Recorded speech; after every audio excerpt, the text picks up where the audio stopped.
Hey, how's it going everybody? Welcome to the first video of Is It Worth the Hype? Today we're going to be talking about HellDivers 2. You've probably seen this game everywhere you've turned around, from YouTube all the way to TikTok. Hell, maybe even your grandma's taking a shot at it because this game is everywhere. I think it's safe to say that it is definitely one of the more hyped games of the year. So far at least. But just because it's hyped up doesn't mean it's a good game. If you're anything like me, your friends have probably been pressuring you to buy the game, just like they've been doing with games over recent times, like Lethal Company and even Power World. So is this game worth the hype, or does it need to take a hike? Let's find out. HellDivers 2 is obviously a sequel to the game HellDivers, but they are almost two completely different games. This one being more of a third-person game, and the other one being more of a top-down kind of game. That being said, obviously they know what they're doing, and it definitely shows in this game. The whole premise of this game is to go out and spread democracy throughout the galaxy. But not only are you spreading democracy, you're also trying to defend it. Your whole goal is to spread and defend democracy as a soldier of Super Earth, aka a Helldiver. Now this game is very action-packed, to say the least. Who would have thought spreading democracy and defending it across the universe would be such a hard task? There's so much action that I could compare this game to a Doom game, in the sense that every time you shoot something or you blow something up, limbs and guts go flying everywhere. This game is a fully PvE game where you and 3 other buddies or randoms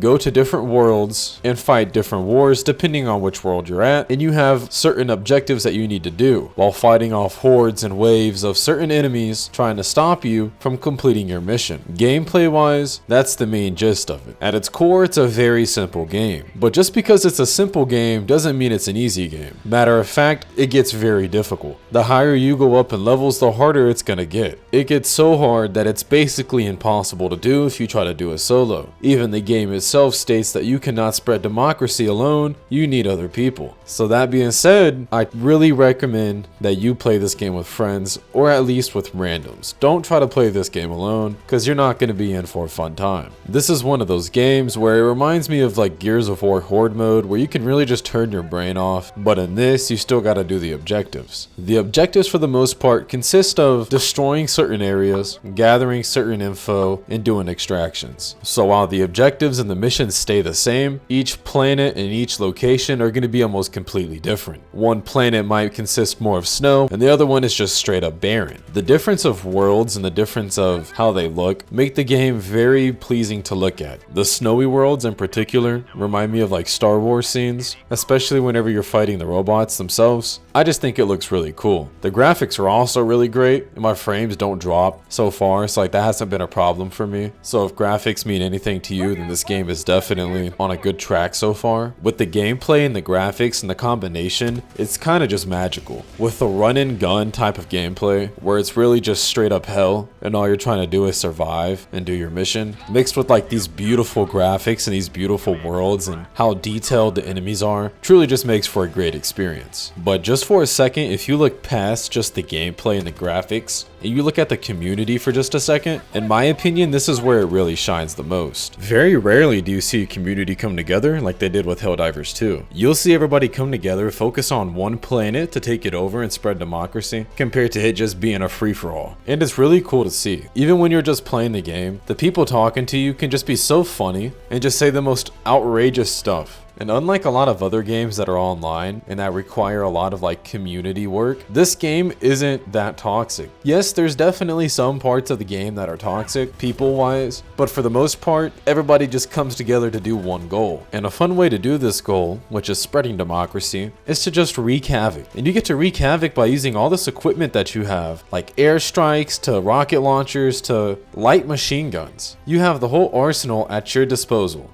And what's a really cool thing about this game is that it's so community based that even if you don't have a certain weapon that you want to use and one of your squad mates does, he could easily call in the weapon for you to use or drop his weapon for you to pick up. So if you have a higher level squad mate that has a really cool railgun, you could easily use that railgun if he allowed you to. Or even if he dies, you can pick that gun up off his body and use it for yourself. And then this just loops right back around to the gameplay side of things. Because with so many weapons and so much stuff at your disposal, disposal. There's so many ways for you to be able to do things. If you want to just destroy the entire camp, sure, do that. If you want to try to sneak around and only kill a couple of people, you can do that too. It opens up the door for more gameplay and more customization options, gameplay wise. If you're not even looking at the graphics, or you're not looking at the gameplay, or even the community, the game itself is like one big propaganda run, to the point where it's like actually funny. Everything from like the tutorial to the ads on the TV talking about Eagle Cologne just reminds me of like one big USA propaganda commercial. But I love it because it treats itself as a joke, and it says like all this funny stuff, but then the gameplay is just like you're straight up murdering aliens and robots. It's funny, but it's also hardcore at the same time. And people, they like to talk about how you can't customize your weapons, and you can't do like a whole bunch of customizations for your person either. And they were saying it like it was a downside, and I thought that too for like a good minute. But then I learned it's because you're not the main character. There's no reason for you to name your person or customize your weapon, because every time you die, you don't get revived as the same person. They call in reinforcements, and you're just another character, man. You're just another soldier, another grunt for the battlefield. But one thing that does kind of conflict with that is that you can customize your character's appearance a little bit, like helmets and, you know, chest plates and capes. So you can do that, but you can't customize a weapon. And I don't know, that's just kind of what everybody's been saying. So keep that in mind if you do decide to get this game. Like, I understand not being able to customize a gun, but I wish that I could at least add attachments to the gun. I wish I could have like a bigger magazine so I could spread democracy and get glory even faster. They'll probably end up adding it into the future, but as of right now, there's no way to customize the weapon like at all. There's zero ways to do that. But this game does have a lot of potential, and it still is a really new game, so I don't want to rule it out just yet. But as of now, yeah, you can't really do much weapon wise. Another thing that I've realized is that you can't jump. You can dive, but you can't like jump straight up or to like jump on a rock or anything like that. You can vault, like you can like climb it if it gives you the option to, but if you're just like standing out in the open, you can't jump straight up. The diving feature is nice though, and you can sort of slide, but it would be nice just to be able to have that opportunity to jump. But let's be honest, that's kind of more of like a nitpick kind of thing. That's nothing really huge, especially with how the maps and like the worlds are laid out. That's just something that would be nice to have though, if anything.